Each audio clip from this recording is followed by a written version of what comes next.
After a moment of thought, I shook my head and said, "No, I don't hate you. If it weren't for you, I wouldn't be where I am now." Jason's tone was cold on the other end of the line, his words cutting, "Wendy, I know you've never liked my mentor, but you can't use that as an excuse to drag me into this." I felt my spirit shatter, and a single tear slipped down my cheek. I swallowed the lump in my throat and made the decision. There's no point in keeping this pregnancy anymore. Let's proceed with the abortion. As the life of the child left me, so did my deep affection for Jason. The procedure left me physically weak, bleeding heavily, as if I had walked through the edge of death itself. After 3 agonizing days in the hospital, my husband hadn't even called. When I finally returned home, dragging my still aching body inside, I unexpectedly bumped into Jason. He was holding his phone, frowning. Where have you been?" "I tried calling you, but you didn't answer," he said. I glanced at my powered-off phone, unwilling to share anything about the miscarriage. "What do you want?" I replied bluntly. Jason ignored my tone. "My mentor's daughter has been hospitalized and can't eat anything. Make some soup for her and I'll take it to the hospital." For a moment, I thought I had misheard him. He wasn't worried about his pregnant wife's absence, but was instead focused on me preparing soup for someone else. My heart sank, a sharp pang running through it. I stared at him, his face impatient and full of expectation, before silently turning toward the kitchen. Since his mentor, Sharon, became a widow and raised her child alone, Jason's concern for her had gone far beyond the boundaries of a teacher-student bond. Everything, including me and the child I carried, had to take a back seat to her needs. This wasn't the first time I felt overlooked, but it was the first time I decided to endure it silently. On a sweltering summer day, shortly after giving birth, I stood in the kitchen, sweating and weary. I handed Jason the thermos and said with exhaustion, "It's ready. I'm going to rest." Before I could move, he grabbed my wrist firmly, his tone leaving no room for argument. "You're coming with me. Teacher Sharon is my mentor, and now that her daughter's hospitalized, you, as my wife, should accompany me." Jason had never considered my feelings, and today was no different. Reluctantly, I got into the passenger seat. As I settled in, I noticed a hairpin on the seat. Jason followed my gaze, quickly picking it up and shoving it into his pocket.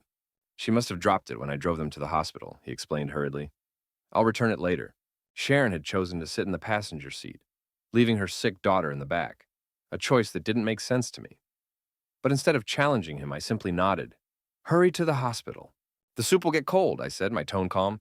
In the past, I would have argued, pushing for explanations.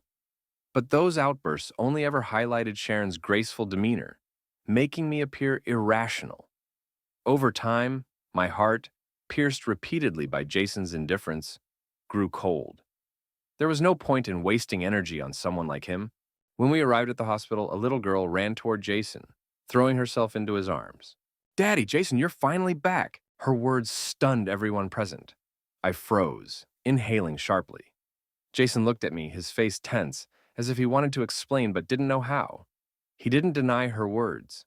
I forced a smile despite the cicadas chirping outside echoing in my ears, reminding me of my pain. My heart ached as Sharon broke the silence, gently scolding the child. "Yanni, how many times have I told you to call him Uncle Jason?"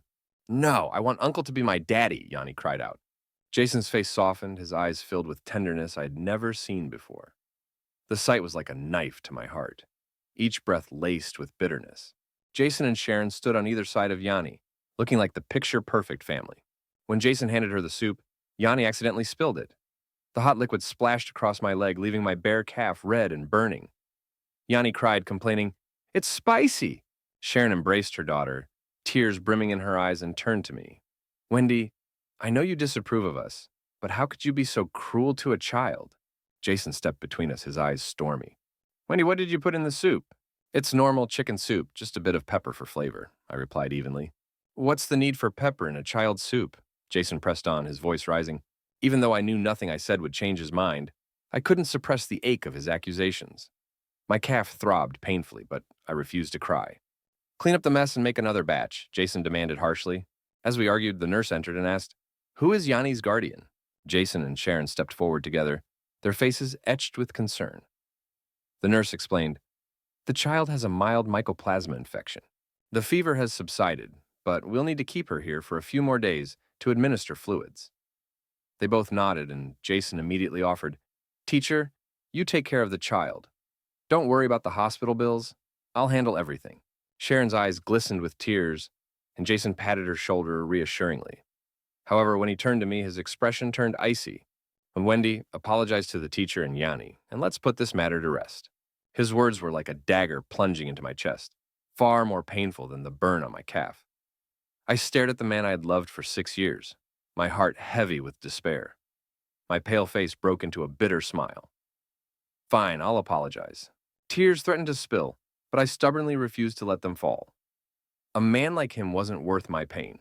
Jason looked startled, as though he wanted to reach for me, but I stepped away. After muttering my apology, I added, "Can I leave now to get my leg treated?" I motioned to my red, swollen calf before turning to walk out. Leaning against the wall in the corridor, I overheard Sharon's tearful voice coming from the ward. "Jason, I'm sorry. It's my fault for coming between you and your wife. Please don't worry about us. Yanni and I have already caused enough trouble." I expected Jason to storm out and chastise me, but instead, he approached silently and wrapped his arms around me from behind.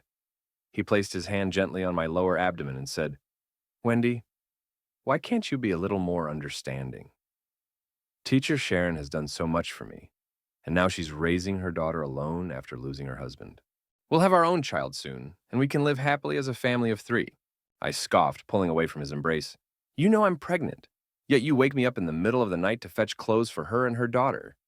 In this unbearable heat, you make me cook soup for them. Every time I need you, you're never there. Compared to her, I feel like I'm the widow." Jason furrowed his brows, but remained silent as a nurse arrived to remind him about the hospital bill. He exhaled sharply, pulled a bank card from his pocket, and began to walk away. Anger surged through me, and I grabbed his sleeve. "Are you insane? You're draining our savings for them while we're about to raise a child." Jason glared at me with cold disappointment. "Wendy, you're still so selfish. Do you even realize that without my income, you wouldn't have anything while pursuing your PhD? Half of that money is for my mother. When lives are at stake, why are you so hung up on money?" He waved me off impatiently, and I stumbled, falling to the ground as pain shot through my lower body. Through the haze of agony, I saw Jason's retreating figure. He didn't look back once. When I woke, it was late at night, and the hospital room was shrouded in darkness. I was utterly alone. Naturally, Jason had stayed by Sharon and Yanni's side. A nurse entered to check my IV and remarked softly, "You've just had an abortion, miss. Please don't push yourself, it's terrible for your health." I nodded weakly, wiping away the tears that had long since dried on my cheeks. My heart felt numb, the pain dulled by resignation. I knew I could no longer harbor any hope for Jason. In the past, I had always made excuses for him, but now I chose to face reality with calm acceptance. Opening my phone, I scrolled through Sharon's social media. She had posted, "Being a single mom is tough, but thankfully, I'm not alone." The accompanying photo showed Jason cradling Yanni, his expression tender and loving. Sharon's selfie, with a gentle smile and only half her face visible, exuded warmth and contentment. They looked like a perfect family. A wave of sadness swept through me, but I swallowed it down. I opened my mobile banking app to find less than $50,000 remaining in our balance. Without hesitation, I transferred the remaining funds into my personal account and dialed my company director. "Mr. Song, is there still an opening for the overseas assignment you mentioned at last week's meeting?" I asked. "There is," he replied after a moment's hesitation. "But aren't you expecting? This can wait. The company has plenty of opportunities." I felt a lump in my throat as I whispered, "The child is gone. I'd like to leave as soon as possible." After a pause, Mr. Song reassured me. "Understood. I'll add you to the list and book your flight. You have a week to prepare." "Thank you," I said, relieved to finally have a clear path forward. In the days that followed, Jason didn't contact me even once. It didn't matter to him whether I was hurt or that I had been carrying his child.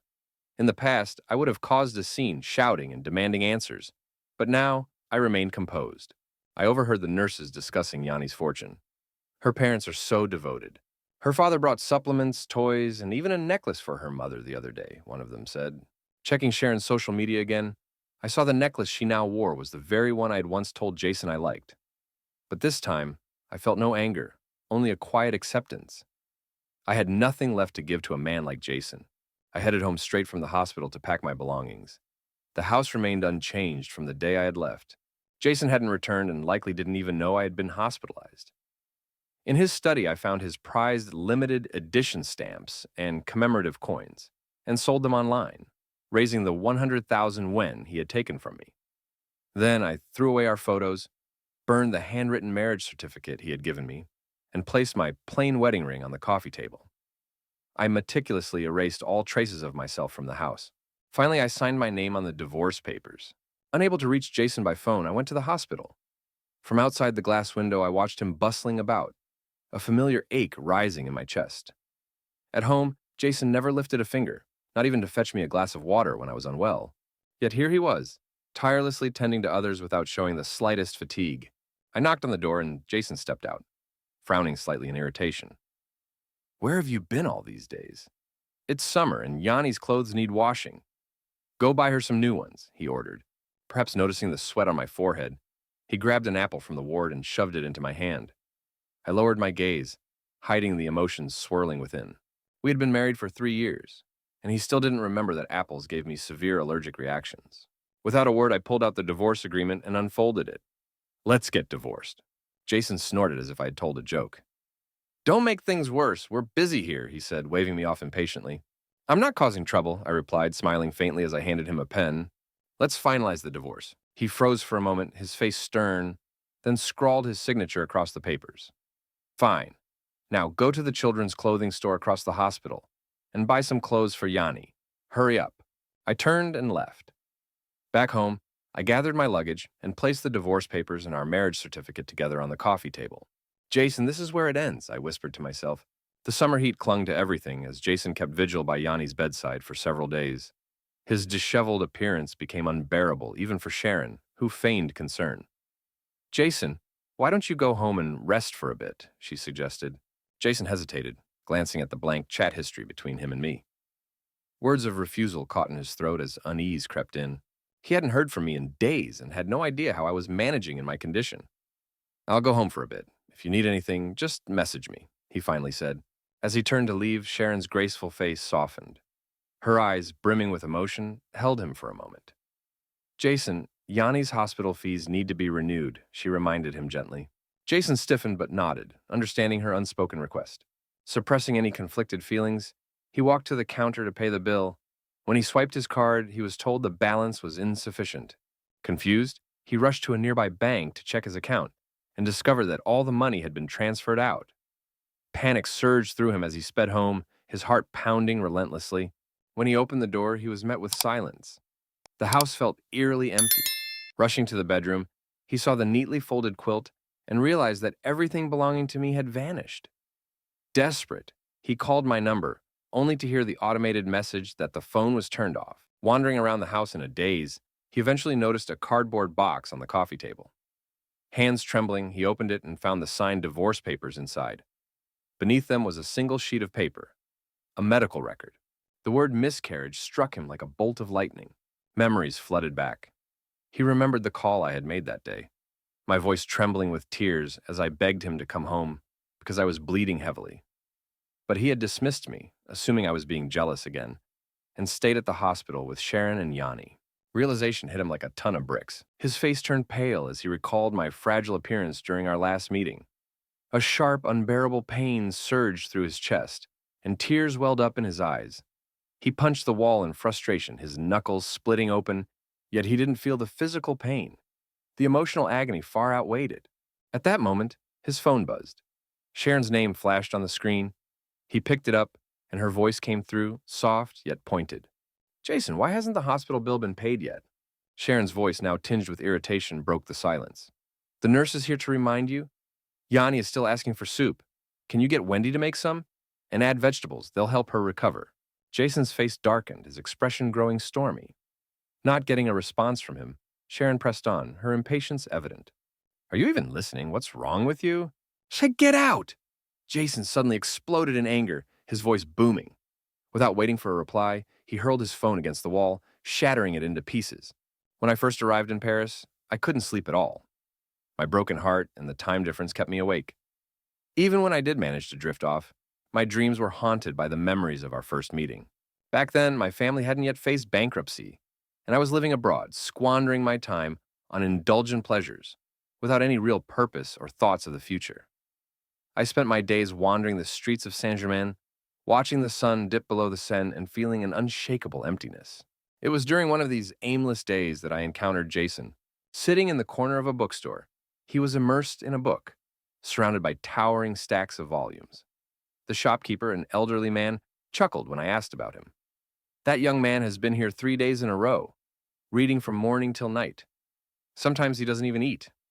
I've never seen someone like him before. So focused, so determined. Jason's quiet presence and dedication fascinated me.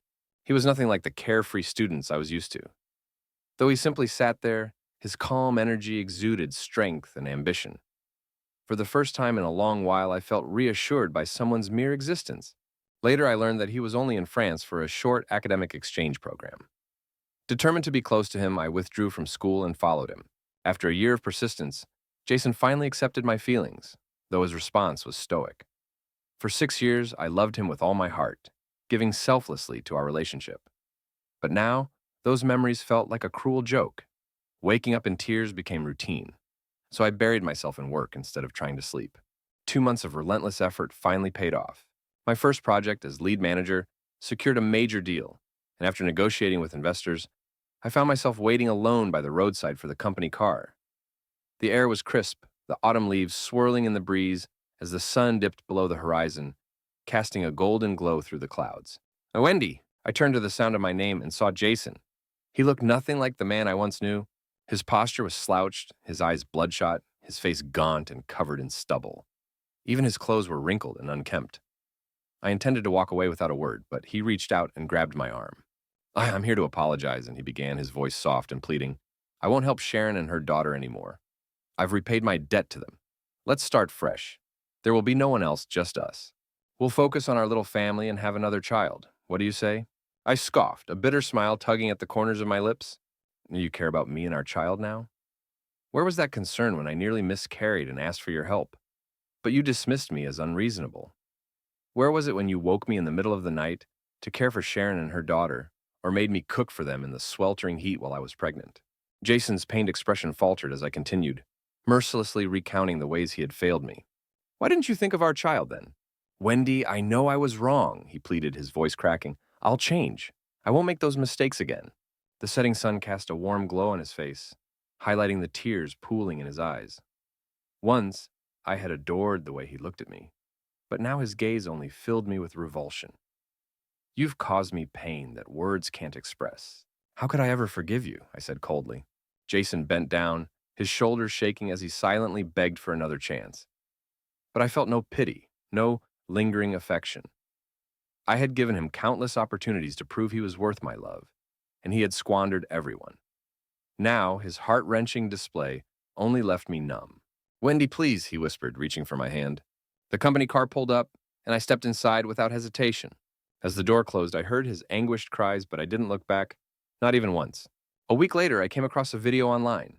Curious, I clicked on it and froze. The footage showed Jason and Sharon. She was on the ground, tears streaming down her face, as she clung to his clothes, begging him not to leave.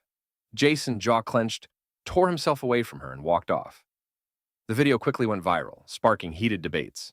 Many condemned Jason, calling him heartless and ungrateful, assuming he had abandoned his family. Jason soon issued a statement, claiming that his relationship with Sharon was purely that of a teacher and student. He admitted to helping her and her daughter financially, even draining his savings in the process, only to be met with ingratitude. She staged the video to manipulate public opinion, he concluded. Among the flood of comments, someone recognized them. That's Sharon, a university professor, and Jason, her student. He threw away everything for her, even his wife, who divorced him. Now he's broke and miserable. Jason's fall from grace was complete, but I felt nothing but closure. The nurse's voice carried a tinge of irritation as she addressed Sharon, her previous gentleness replaced by impatience. Yanni is still asking for soup. Could you get Wendy to bring some and include vegetables to aid her recovery? Jason's expression darkened, his eyes growing colder. When Sharon didn't receive a response, her irritation grew. Are you even listening? What's wrong with you? Leave me alone, Jason exploded, his voice loud and sharp. He hurled his phone at the wall, shattering it into pieces. When I first arrived in Paris, I couldn't sleep at all. My broken heart and the time difference robbed me of rest. Even when exhaustion pulled me under, My dreams would bring memories of my initial meeting with Jason. Back then, my family's business hadn't collapsed yet, and I was living abroad, indulging in aimless pleasures, never considering my future. I spent my days watching sunsets over the Seine, wandering through Rue de Rivoli, feeling empty and alone. It was during one of these walks that I first saw Jason. He was tucked away in the corner of a bookstore, surrounded by walls of books, reading quietly. The shopkeeper, an elderly man, noticed my curiosity. That young man has been coming here every day for 3 days, reading from morning till night, sometimes skipping meals. It's rare to see someone so focused. Jason's quiet determination captivated me. He wasn't like the carefree students I usually encountered. Something about his calm, steady presence drew me in. For the first time, I felt reassured by another person's existence. Later, I discovered Jason was only in France briefly for an academic exchange. Determined to stay close to him, I left school and returned home to follow him. After a year of pursuing him, Jason finally accepted my feelings, though his response was measured and reserved. I loved him selflessly for 6 years, giving him everything I had. But those memories now felt like illusions. When I woke up crying in the middle of the night, I no longer forced myself back to sleep. Instead, I poured all my energy into work. 2 months of relentless effort finally bore fruit. My first major project secured a significant deal, and after negotiations with investors, I waited outside for my company car. The crisp autumn air swirled with fallen leaves as the sun dipped below the horizon, painting the sky in soft hues. Wendy! I turned at the sound of my name and saw Jason. He was a shadow of his former self. His hunched shoulders, bloodshot eyes, and unkempt appearance starkly contrasted the confident man I once loved. I intended to walk away, but he grabbed my arm. "I'm here to apologize," he said, his tone pleading. "I've stopped helping Sharon and her daughter. I've repaid my debts to them. Let's start fresh.